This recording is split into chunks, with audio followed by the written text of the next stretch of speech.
Okay, so let's unpack this. Joshua and the Israelites have just come off some uh, absolutely stunning victories.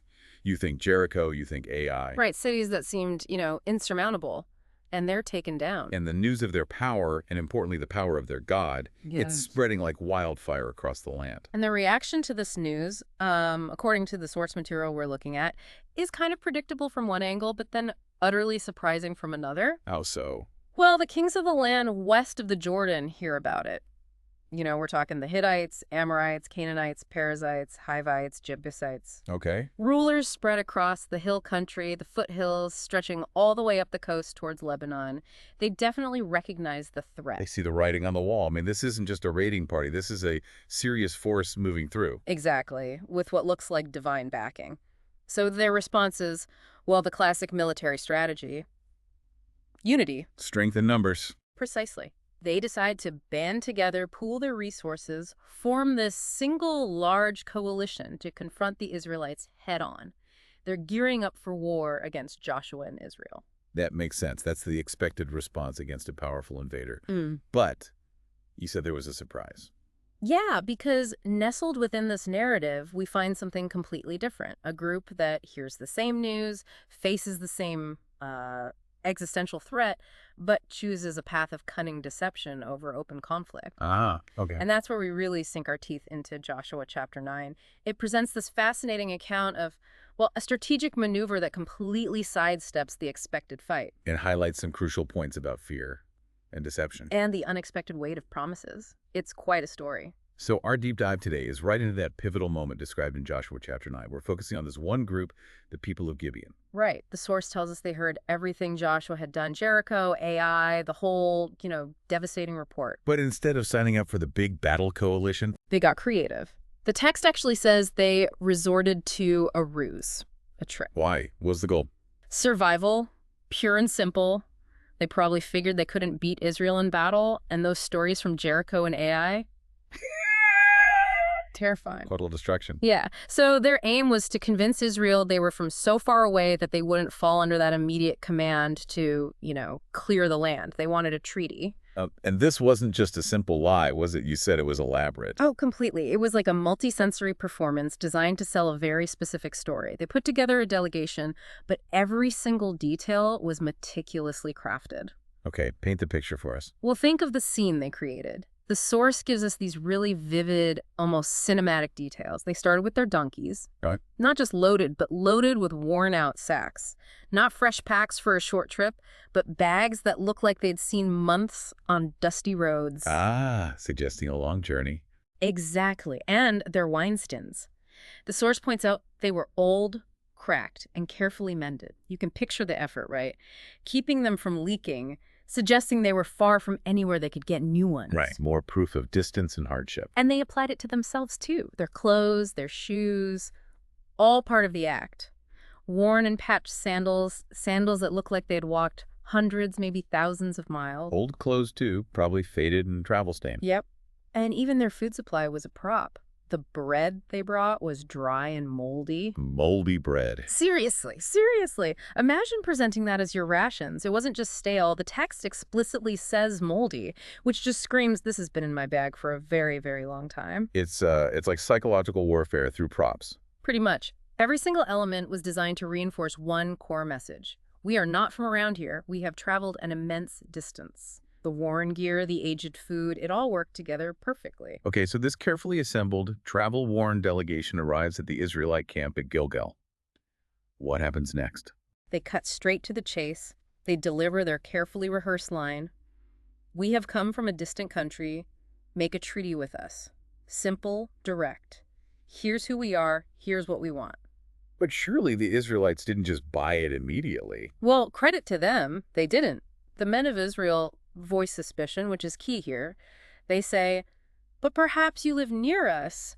How then can we make a treaty with you? Good question. They understand the potential for deception. Right. They realize local groups might try this exact trick. So there's an initial flicker of caution, which is important. But the Gibeonites were ready for that, weren't they? They absolutely were. They had a very persuasive answer lined up. First, they humbled themselves, calling themselves servants. Okay. And then they pivot to something they knew would resonate deeply with the Israelites.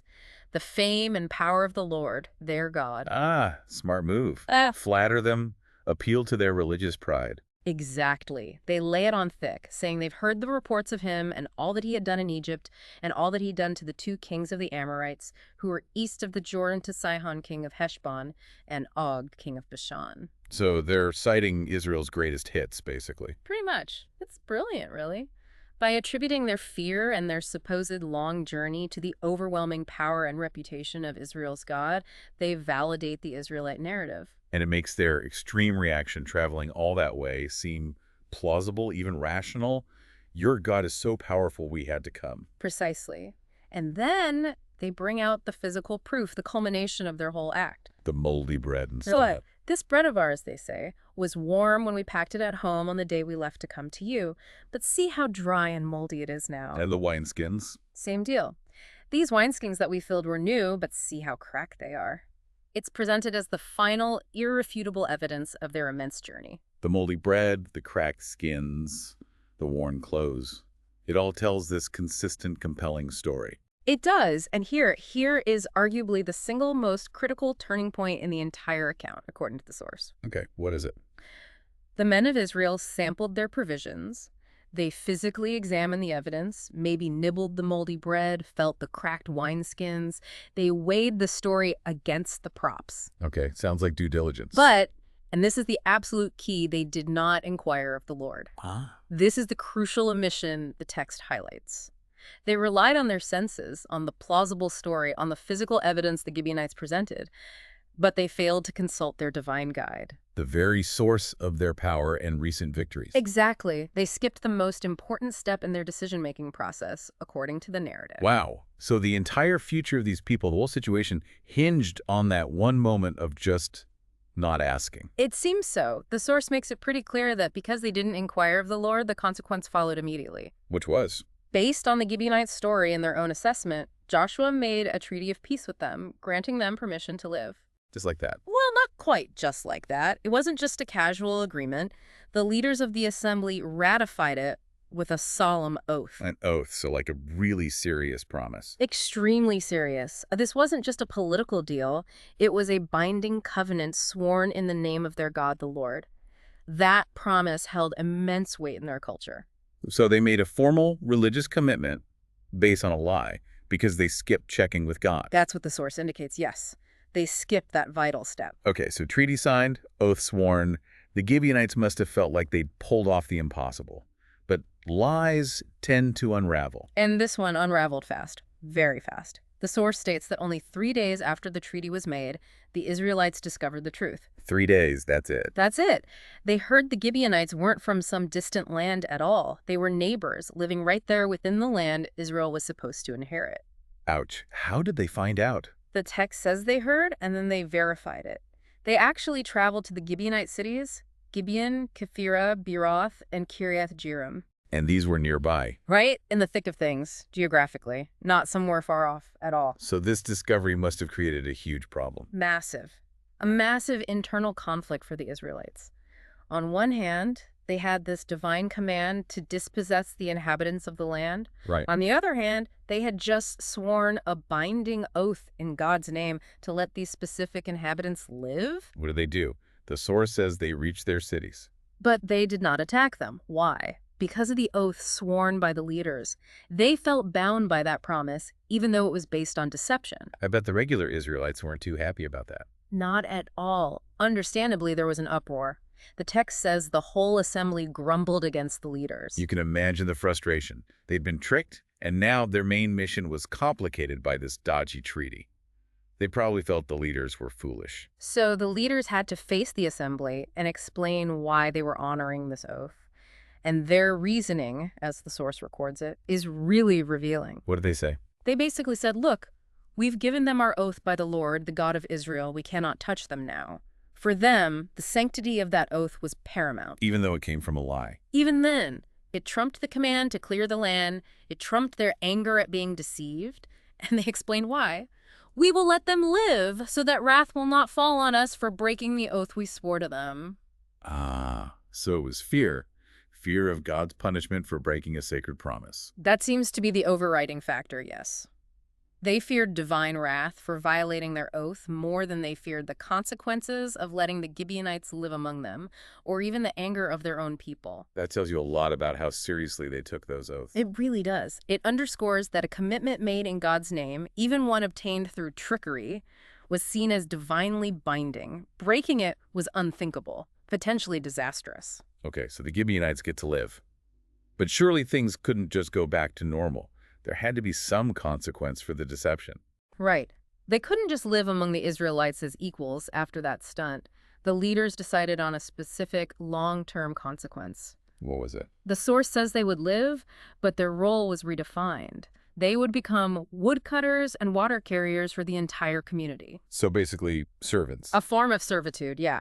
It was a way to integrate them, sort of, while clearly marking their status as different, subservient, because of how they entered this relationship. Did Joshua confront them directly? Oh, yes. He called the Gibeonites before him, no glossing over it. He asked them point blank, "Why did you deceive us? Why say you're from far away when actually you live near us?" He put them on the spot. And what did they say? Did they have an explanation? They did. They reiterated their motivation, and it comes back to fear again. They stated clearly that they knew the Lord had commanded Moses to give Israel the whole land and to wipe out all its inhabitants. So their fear was based on accurate intel about Israel's mission. Exactly. They said, "We were very much afraid for our lives because of you, so we did this." It was purely survival instinct driving the deception. And did they accept their fate? Completely. They submitted themselves entirely to Joshua's judgment. "We are now in your hands," they said. "Do to us whatever seems good and right to you." Total submission. So what was Joshua's final ruling, according to the source, and what was its lasting impact? Joshua upheld the oath. He saved them from being killed by the Israelites, honoring that promise. But that same day, he formalizes their new status. Woodcutters and water carriers thing? Right. He made them perpetual woodcutters and water carriers for the community. And the text adds a specific, really significant detail. This servant was also for the altar of the Lord at the place the Lord would choose. Huh. That's specific, not just general labor, but tied directly to worship. Exactly. To the central place of worship, the tabernacle, and later the temple. It links their consequence directly back to the divine name that was invoked in the oath they tricked Israel into making. And the source says this lasted. It says this was their role to this day, which implies this status persisted for a very, very long time.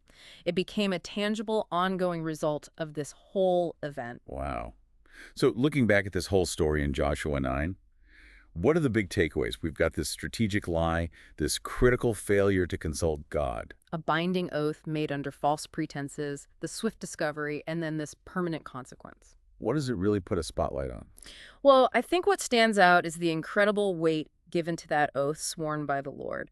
The source really shows that keeping that promise, even though it was gained by deception and conflicted with a broader command, was seen as absolutely essential to avoid divine wrath. So the oath itself took precedence. It seems so in this specific instance. It highlights a kind of moral or theological principle at play, that a vow made in God's name carries this immense, maybe even overriding significance. And the narrative clearly flags that omission did not inquire of the Lord as the pivot point. Absolutely.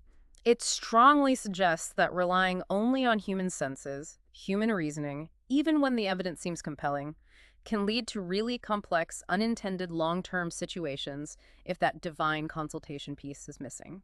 Their due diligence was incomplete. It's a stark reminder, isn't it, how one failure in the process. Especially neglecting that divine counsel piece. Yeah. Had ripple effects that basically defined the relationship between Israel and the Gibeonites for generations. And you mentioned fear earlier. It seems like fear is driving everything here. It really is, from different angles. You've got the surrounding kings whose fear leads them to unite for war. You've got the Gibeonites whose fear for their lives leads them to this cunning deception. And then the Israelite leaders whose fear of God's wrath leads them to uphold the tricky oath. Exactly. Fear is this constant, powerful motivator shaping every major action in the story. So this deep dive into Joshua 9 really gives us this layered look at strategy, deception, promises, fear, and the importance placed on seeking guidance. It shows how complex things can get. Yeah, how unexpectedly plans can unfold. So just to recap, we saw the Gibeonite ruse, the treaty made without that crucial divine check-in, the rapid discovery of the truth, and this resulting perpetual service for the Gibeonites, tied specifically to the altar. It's a really powerful account, isn't it? Full of human strategy, vulnerability, and a clear demonstration of consequences within the specific narrative framework. And it really leaves you with something to think about. I mean, this account from the source, it highlights the extraordinary weight placed on oaths, even ones based on lies. It shows how fear can drive both deception and, maybe surprisingly, adherence to a difficult promise. Or maybe it just powerfully illustrates how dramatically things can unfold and what lasting consequences can pop up when, a single crucial step in decision making gets missed. Definitely something to ponder, perhaps, as you encounter complex situations and decisions in your own life.